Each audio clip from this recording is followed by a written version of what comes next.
Okay, so good morning, everyone. So we will be having our TDOA for this morning for our subject 21st Century Literature for grade 11 students. And before we formally start our discussion, may I call in Ms. Sarah Patria to please lead our opening prayer for this morning's meeting.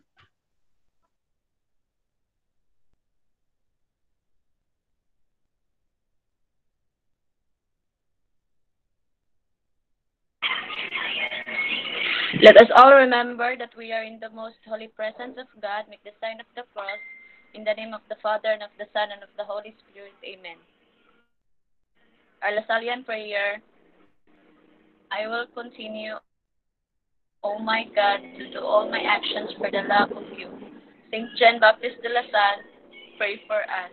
Leave Jesus in our hearts forever.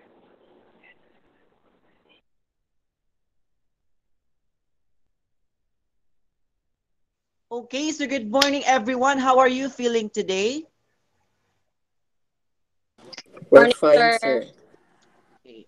So if that's the case, well, then let's start our lesson for today. So our lesson for this morning would be the American influence of the Philippine literature. So let me just share my screen. I'll present my screen to you so you will be able to see the PowerPoint.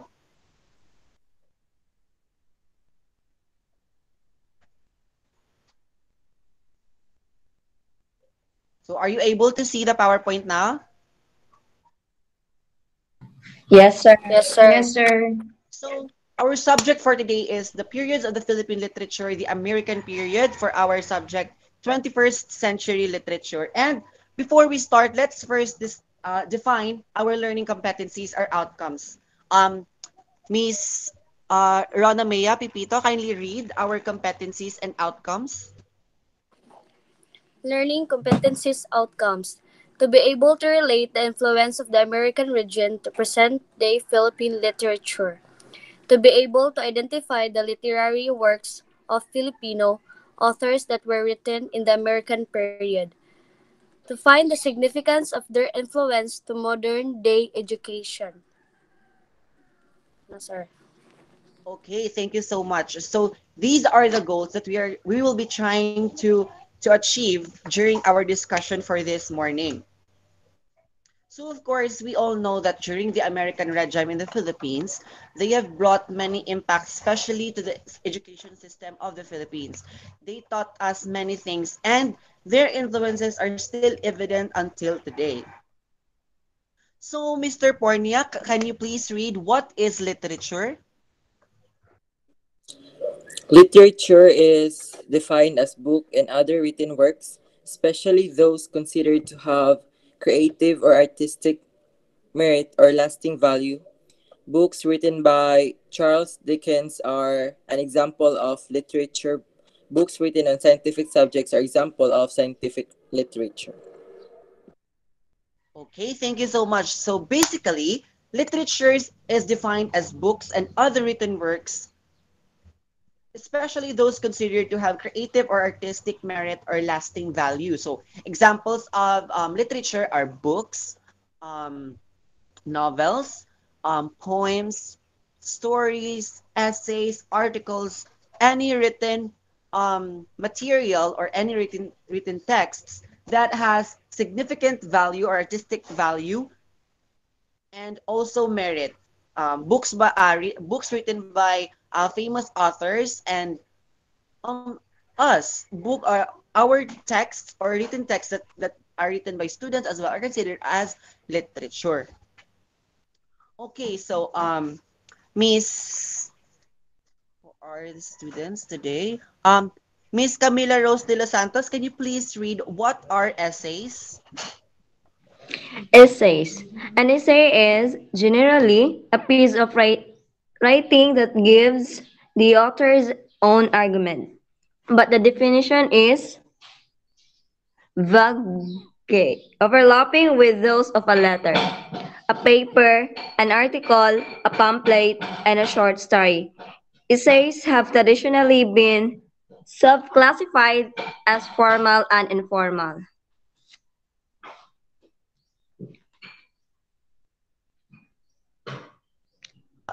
Everyone, can you pronounce the word vague? That's Vague. vague. Vague. Everyone, can you please Vague. pronounce it? Vague. Vague. Okay. Vague. Thank you so much. So, essays is generally a piece of writing that gives the author's own argument. So, essays are basically the point of view of the author. So, can anybody give me an example of an essay?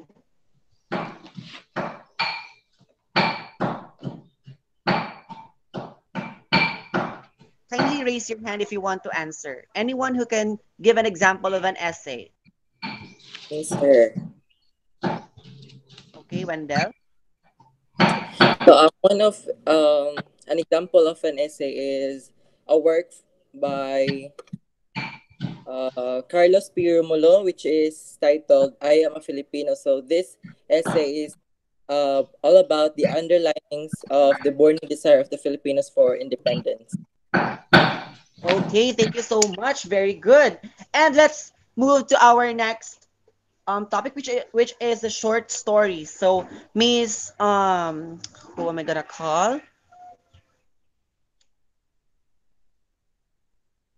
Miss Angeline Reneses. Can you please read what are short stories?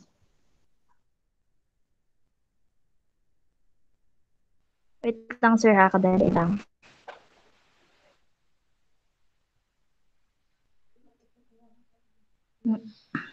Nalagay siya. Short stories are invented prose narrative shorter than a novel, usually dealing with a few characters and aiming at unity of effects and often concentrated on the creation of mood rather than plot. Thank you so much, Miss Angeline. So basically, short stories are existed a very long time ago, even before the American regime. But the Americans have brought um, the the interpretation of short stories to a whole new level. So they introduced the plot of the story, which are the I guess everyone is familiar what is a plot of the story, and also like it's commonly the technicalities about short stories that they've introduced to us. So yeah, that's one of the significant contributions brought by the Americans in the Philippine literature today. So, can anyone give me an example of a short story written in the American period?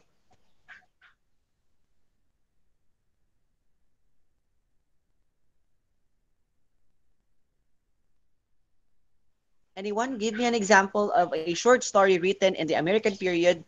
It's an example of the Philippine literature. Please turn on your mic if you want to answer.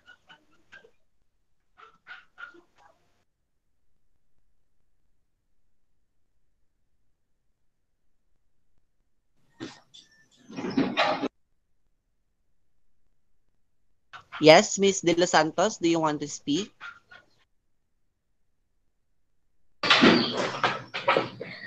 An example of a short story is Dead Stars, which is all about conveying the theme that pertains to forbidden love. Okay. Dead So Stars, who is the author of the short story Dead Stars? the author of short story Dead Stars is Paz Marquez Benitez. Okay. Thank you so much, Miss De Los Santos. That one is a very good example of a short story.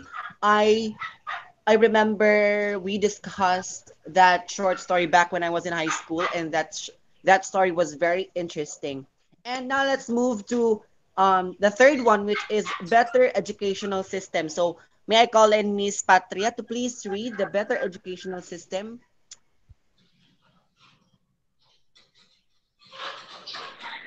Better educational system. The American colonization has helped us in the developing our educational system by teaching us their knowledge and helping the development of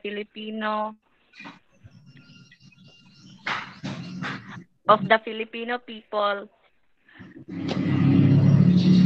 through formal education. Thank you so much, Miss Patria. So, better educational system. Back in the Spanish regime, Filipinos are considered to just be slaves. Like we are not given a proper education, but during the American regime, we are given the chance to formally to be formally educated. So they introduced us even the alphabet, and the American period of the Philippine history have become our way to finally get out of our to finally get the knowledge so that we can establish our own country. Even our independence was given by the Americans. So the American colonization has helped us in developing our educational system by teaching us their knowledge and helping in the development of the Filipino through formal education. So that is one of the most significant influences of the Americans in our country. So these are the Filipino writers during the American period and their works. So kindly read it, Miss W.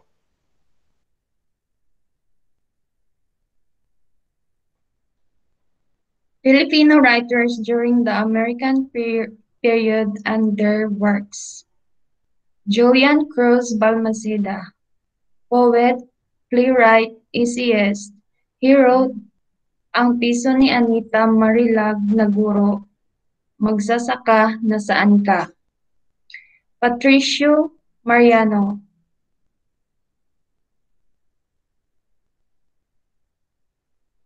Nawala Sir. Patricio Mariano, poet, essayist. He wrote The Subversive, Ang Anak ng Dagat. Carlos Gamaitan, poet. He wrote The Sunset, Anak ng Pawis. Okay, so thank you so much for reading, Miss W. So, back in the American regime, Filipinos are very fond of writing poems. So, as you can observe, the three famous authors during that period are commonly poets. So, they write poems most of the time. So, that's it. So for our motivation activity, I will let you watch this YouTube video about the American colonization in the Philippines. So yeah.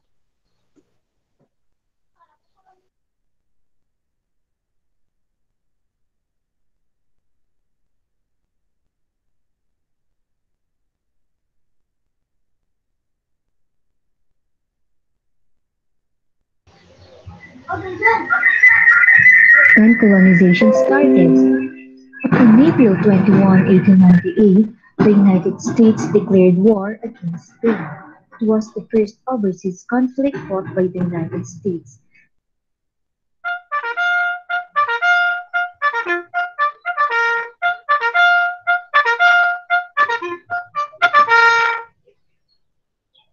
How did the American colonization started?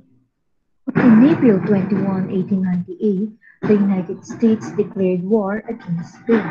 It was the first overseas conflict fought by the United States. It involved naval campaigns in both Cuba and the Philippine Islands. The reasons for war were many, but there were two immediate ones. First, America's support in ongoing struggle with Cubans and Filipinos against Spanish rule.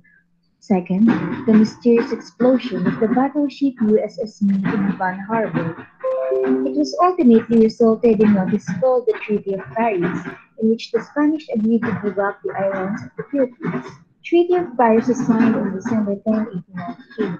By the treaty, Cuba gained its independence and Spain ceded the Philippines, Guam, and Puerto Rico to the United States for the sum of $20 million.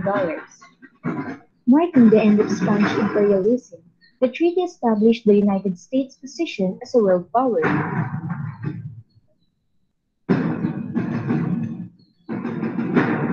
Here are some of the advantages during colonization. First, religious freedom. When the United States took over the Philippines, the people began to be free to join whatever religion they wanted. During the Spanish rule, the Catholic Church was established as the national religion and was strongly enforced. Second, free education. The United States sent teachers to help establish schools where the Filipino children could have a free education. A large group of these teachers were called Thomasites. Third, English language. During this time, English began to be taught in the schools, and this is the language that teachers would use. Even today, most Filipinos can't help but mix in English words when they speak. Taglish has literally become part of the culture. In fact, English is now the second national language. Fourth, clothing and food. The Americans also taught the Filipinos better ways to survive. They also provided resources such as gold, oil, and coal. They also contributed in terms of crops and plants farming. In science and technology, the science of agriculture, food processing, forestry, medicine, and pharmacy were given emphasis, but not much on industrial technology because of free trade policy of the Philippines to the United States to develop the economy.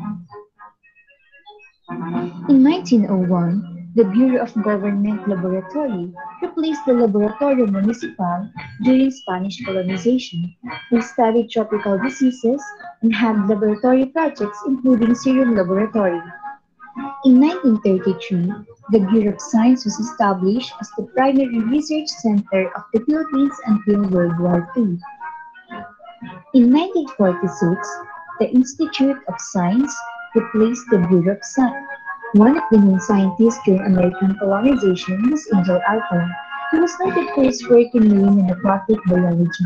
He was the first scientist to comprehensively study the reptiles and amphibians of the Philippines, and his research led to the identification of more than 50 new species. In 1950, according to the United States Economic Survey, there is a lack of basic information which were necessities to the country's industries, lack of support of experimental work, and minimal budget for scientific research, and low salaries of scientists employed by the government. In 1935, the Commonwealth of the Philippines was established with the United States approval, and Manuel L. Quezon was elected the country's first president. On July 4, 1946, full independence was granted to the Republic of the Philippines by the United States.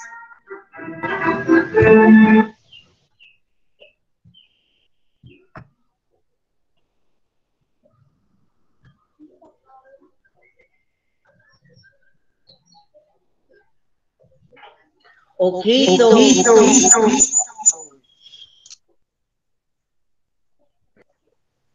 okay, so are you all able to hear or to understand the video that I have presented to you?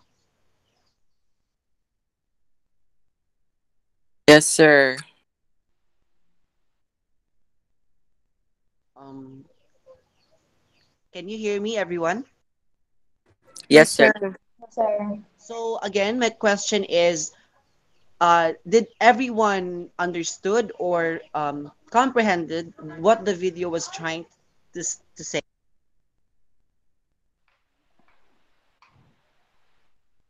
Yes, sir. So Yeah. clearly, the video was all about how the Americans brought advantages to the Philippines, not just in the economy, not just in literature, but as well as to to the Filipino, to the lives of the Filipino people rather. Um, and these influences are very much evident until today. And that's what I want you to understand or to to absorb that we should be thankful to Americans because if it were not because of them, the educational system, the economy, and the Filipino lives would not be the same if it were not because of them. So, to conclude today's activity, wait, let me share my screen again. Here, your entire screen.